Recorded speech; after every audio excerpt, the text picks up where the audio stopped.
جب ہم چلتے ہیں تو اللہ کا کون سا قانون حرکت میں آتا ہے؟ کبھی چلتے ہوئے یہ نوٹ کرنا، جب ہم چل رہے ہوتے ہیں تو ہمارے بازو ہمیشہ ٹانگوں کے مخالف سمت حرکت کرتے ہیں۔ انسانی جسم کا یہ قانون اللہ کا خاص کرم ہے۔ اس کی وجہ سے انسان اپنے آپ کو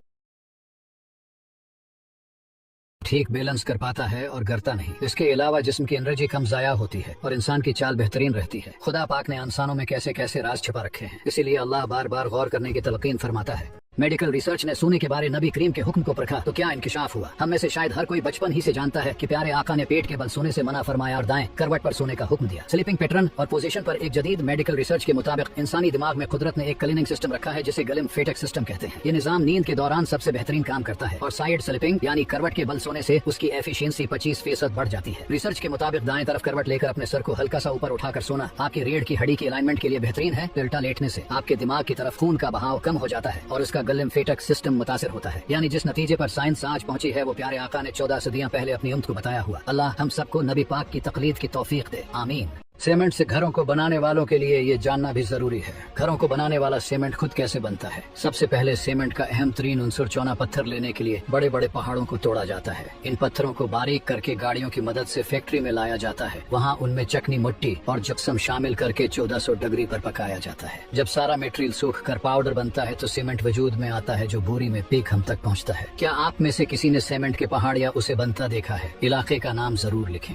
مارکیٹ میں نقلی شہد کیسے بن رہا ہے انکشاف۔ یہ رپورٹ کسی عام تھرڈ کلاس اینکر کی نہیں بلکہ یورپی یونین نے جاری کی ہے۔ ان کے مطابق دنیا کا 50% سے زیادہ شہد مکئی اور چاول کو گنے کے رس میں ملا کر بنایا جا رہا ہے۔ اس کاروبار میں چائنا اور ترکی وہ ممالک ہیں جو کئی ہزار ٹن نقلی شہد دنیا کو بیچ چکے ہیں۔ آپ خود سوچیں، وقت کے ساتھ ساتھ جب شہد کی مکھی کا چھتا کم ہو چکا تو مارکیٹ میں اتنا زیادہ شہد کہاں سے آ رہا ہے۔ اب اصلی شہد ہاتھ لگنا کسی خزانے سے کم نہیں۔ کیا آپ نے کبھی اپنے ہاتھ سے اصلی شہد حاصل کیا ہے؟ دیکھنا آپ بھی ان گناہوں کو نام بدل کر تو نہیں کر رہے۔ رشوت، ارے یہ تحفہ ہے۔ تہمت، یہ پوری دنیا کہہ رہی ہے۔ غیبت، آپس کی بات ہے۔ نماز نہ پڑھنا، کل سے شروع کریں گے۔ بے پردگی، پردہ تو آنکھ کا ہوتا ہے۔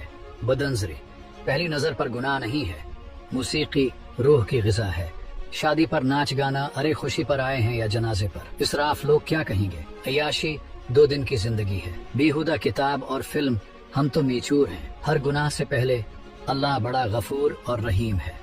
رمضان میں پکوڑے بھی بہت فائدہ مند ہیں۔ عام تاثر یہی پایا جاتا ہے کہ پکوڑے کھانا کوئی بہت ہی خراب چیز ہے۔ ایسا ہرگز نہیں۔ پکوڑے کے بیسن میں فائبر ہوتا ہے جو آپ کے نظام ہاضمہ کے لیے بہت مفید ہوتا ہے، خاص طور پر جن لوگوں کو روزے رکھنے سے قبض کی پرابلم ہوتی ہے، ان کے لیے تیل میں تلے یہ پکوڑے بہترین کام کرتے ہیں۔ پکوڑوں میں ڈالی سبزیوں میں پروٹین ہوتی ہے، اس سے آپ کو توانائی ملتی ہے۔ پکوڑوں میں ڈالی گئی ہلدی اور اجوائن اینٹی آکسیڈنٹس کا کام کرتی ہے۔ پکوڑا آپ کو وٹامن سی، بی اور دیتا ہے، آپ کے خون میں شوگر لیول کو ریگولیٹ کرتا ہے۔ مگر ایک اصول یاد رکھنا ہے جو قرآن نے بتا دیا ہوا، کھاؤ پیو مگر حد سے تجاوز نہ کرو۔ آپ میں سے کون کون پکوڑا کلب کا ممبر ہے؟ اور اب تک 4900 سے زائد ایسی زمینیں دریافت ہو چکی ہیں اور انہیں نام بھی دے دیے گئے ہیں جو اسی ارتھ یعنی بیسالٹ کی بنی ہوئی ہیں، اور مزید 6500 سے زائد ایسے سیارے نظر آ رہے ہیں جو ارتھ کی ڈیفینیشن پر پورے اترتے ہیں۔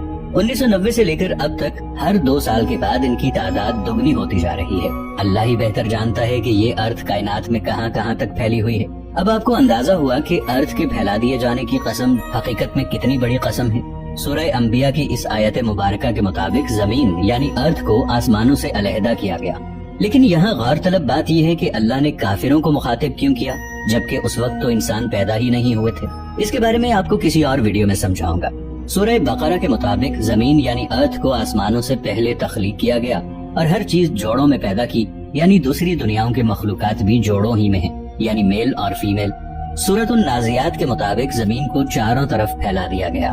سورہ حامیم السجدہ کے مطابق زمین میں یعنی ارتھ میں پہاڑوں کو رکھا۔ مثلا مریخ پر جو ماؤنٹ اولمپس ہے وہ ہماری زمین کے سب سے بڑے پہاڑ ماؤنٹ ایوریسٹ سے 2 گنا بڑا ہے۔ لیکن سوال یہ ہے کہ ارتھ کا یہ پھیلاؤ آخر کیوں ہے؟ ہم انسان تو ارتھ کے ایک سیارے، ایک ٹکڑے میں رہتے ہیں، آخر ارتھ کو اتنے بڑے درجے پر کیوں پھیلایا گیا؟ تو سورہ رحمان میں اس کی وضاحت کچھ یوں ہے کہ تمام جانداروں کے لیے زمین کو بچھا دیا۔ آخر کون سے جانداروں کا ذکر ہو رہا ہے یہاں؟